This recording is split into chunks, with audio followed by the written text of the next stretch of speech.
I am Boris, 32 years old, living in Portland for 3 years now. I work as a freelance graphic designer from my one-bedroom apartment in the Hawthorne district. Life has been simple, peaceful. My relationship with my father, Frank, became distant after he remarried 8 years ago. We talk maybe once a month. Polite conversations, no real connection. One Friday morning in September, the doorbell rang at 7 a.m. I opened the door still half asleep, and standing there was a face I barely recognized. Before we dive into what happened next, I would love to know where you are watching this from. Drop your city or country in the comments below. And if you are ready to hear how this family drama unfolded, hit that like button and subscribe so you do not miss the twists ahead. Trust me, what I discovered about my stepbrother changed everything I thought I knew about loyalty and boundaries. The guy at my door looked exhausted, blonde hair hanging in his face, green eyes bloodshot, a large backpack slung over his shoulder, and a beat-up suitcase at his feet. He gave me this weak smile and said, "I am Derek, your dad's stepson." Derek. Right. I had met him exactly twice in my life. Once at my dad's wedding when I was 24 and barely paying attention to anyone, except the clock counting down the minutes until I could leave. The second time was at a Christmas dinner 3 years ago, where I ate quickly and made an excuse about an early morning meeting. Derek and I had never exchanged more than basic pleasantries. "Okay," I said slowly, still trying to wake up. "What are you doing here?" "Your dad gave me your address," Derek said. His voice was quiet, almost apologetic. "He said I could stay here for a while." The words hit me like cold water. "He what?" "He said you had a spare couch, that it would be okay." I pulled out my phone, right there in the doorway, and called my father. He answered on the third ring, his voice casual like nothing was wrong. "Dad, did you give Derek my address and tell him he could stay with me?" There was a pause. Then, "Yeah, I did. He is going through some things right now. Needed a place to crash. I figured you had the space." "You figured—" My voice was rising. "You decided this without even asking me." "It is just temporary, Boris. A few weeks at most. I thought you would be fine with it." "Fine with it?"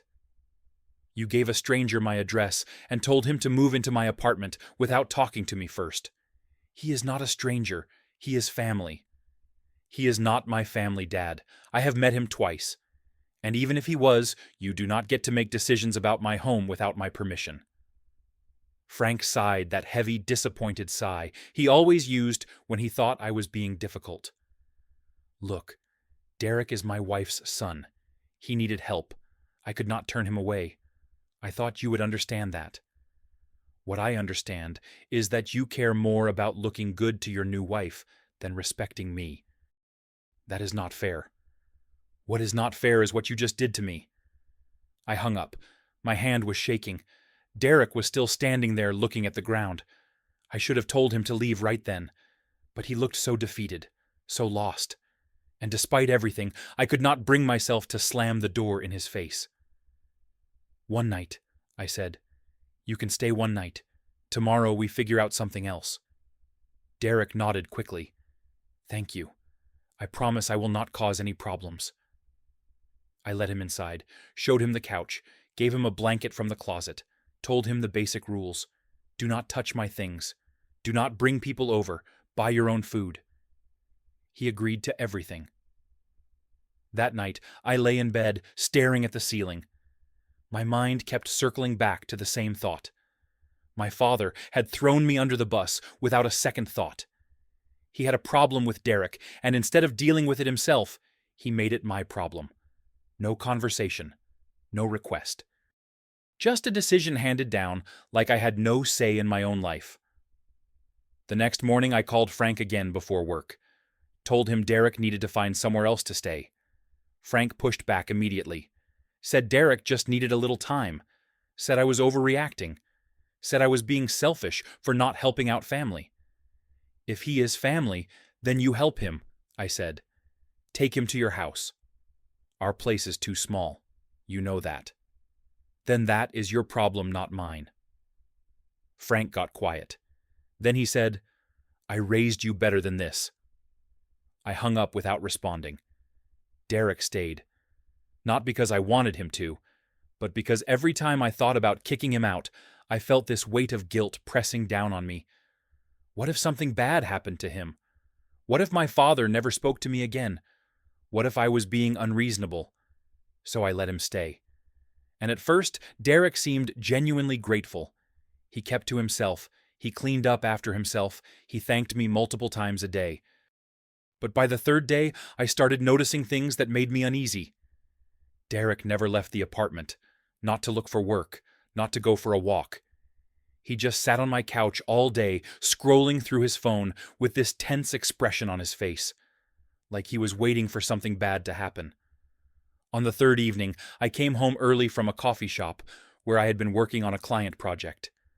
As I walked in, I heard Derek talking on the phone in a low, strained voice. I told you I do not have it yet, he was saying. You need to give me more time. I am working on it. When he saw me, his face went pale. He immediately ended the call and set his phone down. Everything okay? I asked, setting my laptop bag on the table. Yeah, fine, Derek said quickly. Too quickly. Just some old debts. Nothing to worry about. Old debts. The way he said it made my stomach tighten. 2 days later, on Saturday morning, I was making coffee when I glanced out the window and saw a black sedan parked across the street. A man was sitting in the driver's seat, staring up at my building. He did not get out, did not move, just sat there for about 20 minutes, smoking a cigarette. Then he drove away. I did not say anything to Derek about it, but I felt a growing sense of unease settling over me. That night, I called my father again, demanded to know what kind of trouble Derek was in. Frank got defensive, said Derek just needed a fresh start, that he was trying to get his life back on track. What kind of fresh start involves hiding in someone else's apartment? I asked. He is not hiding. Then why did you send him here instead of keeping him at your place? Frank did not have an answer for that. Or he did, but he would not say it. Just give him 2 more weeks, Frank said finally. I will figure something out by then. But I already knew. My father was not going to figure anything out. He was just hoping I would deal with it indefinitely, so he would not have to. By the start of the second week, Derek stopped being polite. The grateful, apologetic version of him disappeared. He started eating my food without asking.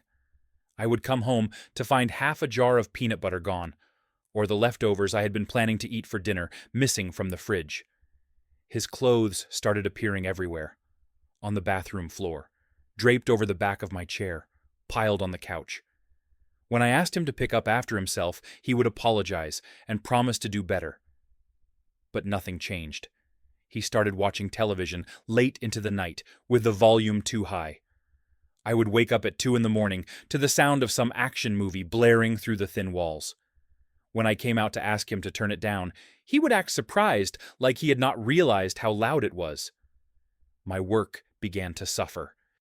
I missed a deadline for the first time in 2 years because I could not concentrate. My client was understanding, but I could tell they were disappointed. I felt like I was losing control of my own life. My apartment no longer felt like mine. It felt like a place I was being forced to share with someone who did not respect me. On Wednesday night, during the 3rd week, I stayed late at a coffee shop to finish a project. When I got home around 9 p.m., I found my front door unlocked. Not just unlocked, it was open a crack. Derek was not home. I pushed the door open slowly, my heart pounding. I walked through the apartment, checking every room. Nothing seemed to be missing. My laptop was still on my desk. My wallet was still in my jacket pocket. But I had this overwhelming feeling that someone had been in here.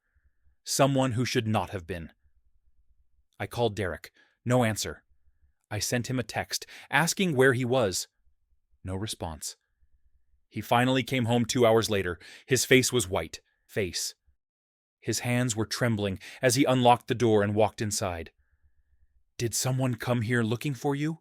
I asked, before he could even take off his shoes. No, Derek said immediately. Why would you think that? Because my door was open when I got home. I must have forgotten to lock it. I am sorry. You forgot to lock it. Derek, this is not your apartment. You do not get to forget things like that. I said I am sorry. But his eyes would not meet mine, and I knew he was lying.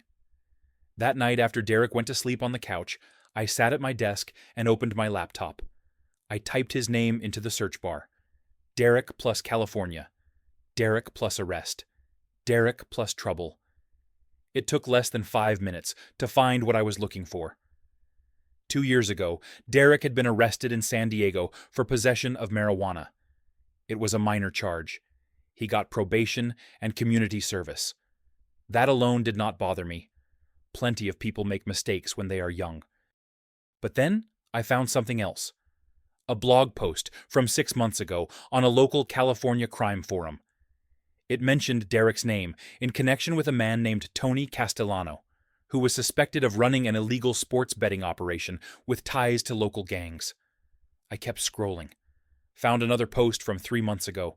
Someone claiming Derek owed Tony $12,000, that he had skipped town and Tony's people were looking for him.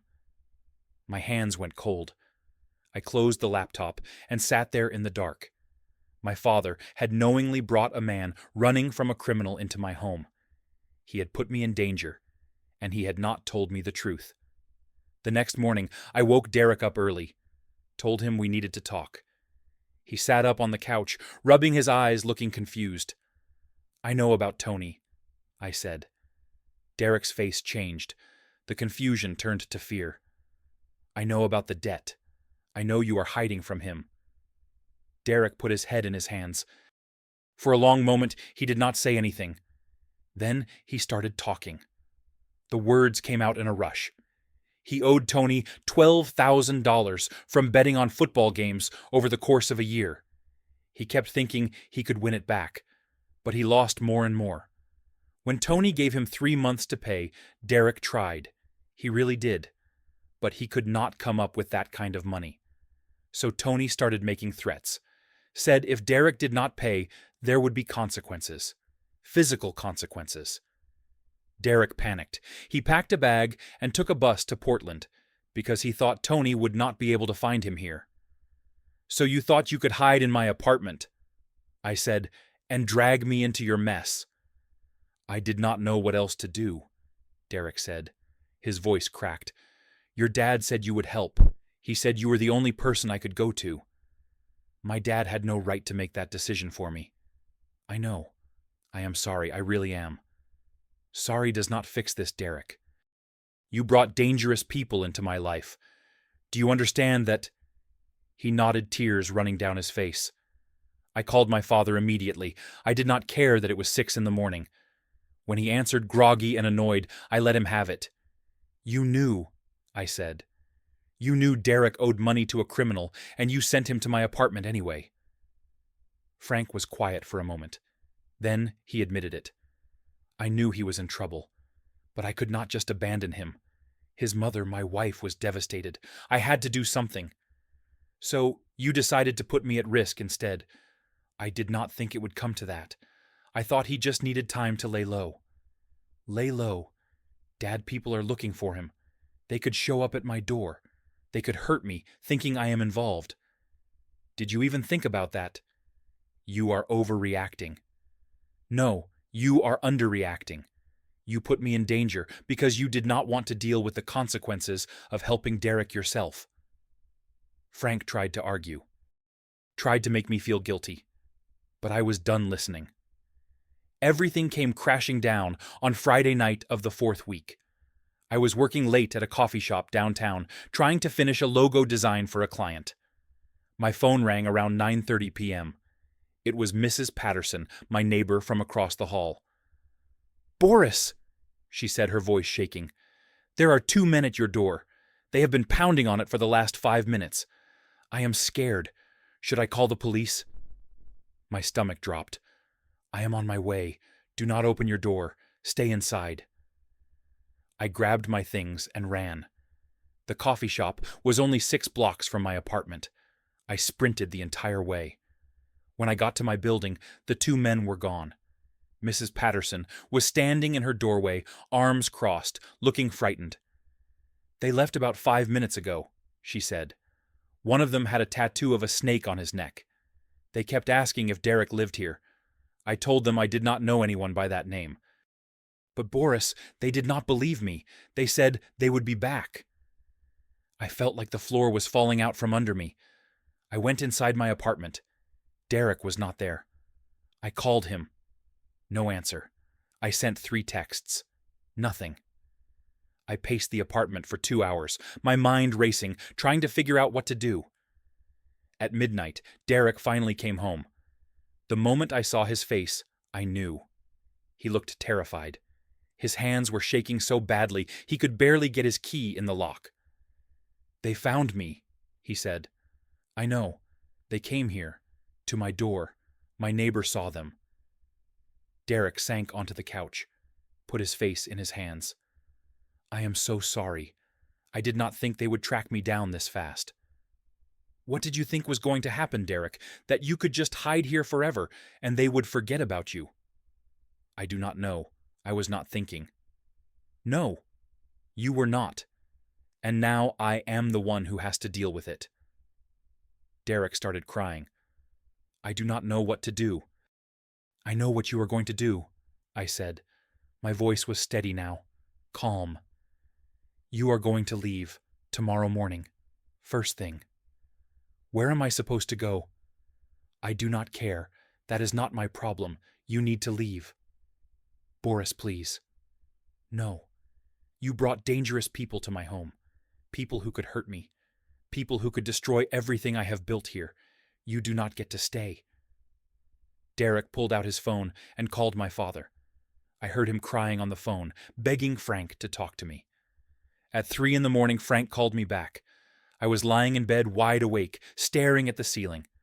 "Boris, you cannot do this," Frank said. I did not pick up. Let it go to voicemail. He called again. I ignored it. He sent a text. I did not read it. The next morning, there was a knock on my door. I opened it, and there was my father. He must have driven through the night from Seattle. His eyes were red. He looked furious. "You cannot kick him out," Frank said, pushing past me into the apartment. "Watch me. He has nowhere to go. You should have thought about that before you gave him my address. I am your father. You owe me this." That was the moment something inside me snapped. "I do not owe you anything," I said. My voice was louder than I intended. "You abandoned me when you remarried. You stopped calling unless you needed something. You stopped visiting. You chose your new family over me. And now you show up and act like I owe you, like I am supposed to sacrifice my safety and my home because you do not want to deal with your own mess." Frank looked stunned. "That is not how it was." "That is exactly how it was, and you know it." "Boris." "No, Dad, listen to me. You put me in danger. You lied to me. You used me. And now you are standing here acting like I am the bad guy because I refuse to keep enabling this." We argued for over an hour. Frank tried guilt, tried anger, tried pleading. But I was done. I called my landlord that afternoon, explained the situation, told him I needed to change the locks because someone had been staying without permission and had brought dangerous people to the building. He was not happy, but he understood. I gathered all of Derek's belongings, his clothes, his backpack, his suitcase. I put them in the hallway outside my door. Then I pulled $100 from my wallet and handed it to Derek. "This is all I can do for you," I said. "Find a shelter. Call your mom. Go back to California and deal with your debt. But you cannot stay here." Derek took the money, did not say anything, just stared at me with red, swollen eyes. My father stood beside him, looking at me like I was a stranger. "If you want to help him," I said to Frank, "take him home with you, but do not ever put me in this position again." "My place is too small for both of us," Frank said quietly. "Then that is your problem, not mine." They left. I watched them walk down the hallway together. Derek carrying his bags. Frank walking beside him, shoulders slumped. I went back inside, locked the door. And for the first time in a month, I felt like I could breathe again. The locksmith came 2 hours later, changed the locks. I threw out the blanket Derek had used, opened all the windows, cleaned every surface. I wanted every trace of him gone. A week later, my phone buzzed with a text from Frank. It said Derek had gone back to California. He found a lawyer who was helping him negotiate with Tony. He got a job at a warehouse and was paying off the debt in monthly installments. Frank did not apologize. He just added, "I hope you are happy now." I did not respond. 2 weeks after that, I got an email from Derek. It was short. He said he was sorry for everything, that he understood why I made him leave. He thanked me for the $100. Said it got him a bus ticket and a few meals while he figured things out. He did not ask for anything, did not make excuses, just said thank you and sorry. I did not write back, but something shifted in me. Not forgiveness, but relief. The first few weeks after Derek left, guilt ate at me. I kept asking myself if I had been too harsh, if I should have given him more time, if I was a bad person for putting my own needs first. But slowly, I started to see things clearly. I had not been wrong. I had been protecting myself from a situation that was not mine to fix. I started seeing a therapist, talked about my relationship with my father, about boundaries, about how difficult it is to say no to family, even when they are asking you to do something harmful. My therapist said something that stuck with me. You cannot set yourself on fire to keep someone else warm. That was exactly what my father had asked me to do. He wanted me to risk my safety, my home, my peace, all so he could avoid a difficult conversation with his wife. And when I refused, he made me feel like I was selfish. But I was not selfish. I was protecting myself. And there is nothing wrong with that. Over the next few months, I rebuilt my life. I focused on my design work, took on new clients, started going to a weekly game night at a bookstore downtown, and met people who respected boundaries, people who understood that no means no. I did not talk to my father for months. He sent occasional texts, short, cold. He never apologized, never acknowledged what he had done, just acted like I had overreacted, and that was that. Eventually, I made peace with the fact that my relationship with Frank might never be what I wanted it to be. And that was okay. I did not need his approval to live my life. I learned that family does not mean sacrificing your own safety and happiness. Loyalty has to go both ways. My father was not loyal to me when he put me in danger without my consent.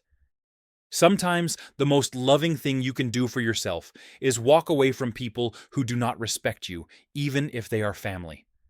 I do not hate my father. I do not hate Derek. But I keep my distance now. I protect my space. I protect my peace. And I refuse to apologize for it. I do not regret making Derek leave. What I regret is how long it took me to realize that my father's approval was never worth more than my own well-being. Sometimes the hardest part is not setting the boundary. It is accepting that you deserve to have one. So let me ask you something. Have you ever had to set a boundary with family that felt impossible? Have you ever been forced to choose between keeping the peace and protecting yourself? I want to hear your story. Drop it in the comments below. And if this resonated with you, please hit that like button, subscribe to the channel, and share this video with someone who might need to hear it. Thank you for listening to my story. I hope it reminds you that your peace is worth protecting. Take care of yourself, and remember, you deserve better than people who do not respect your boundaries.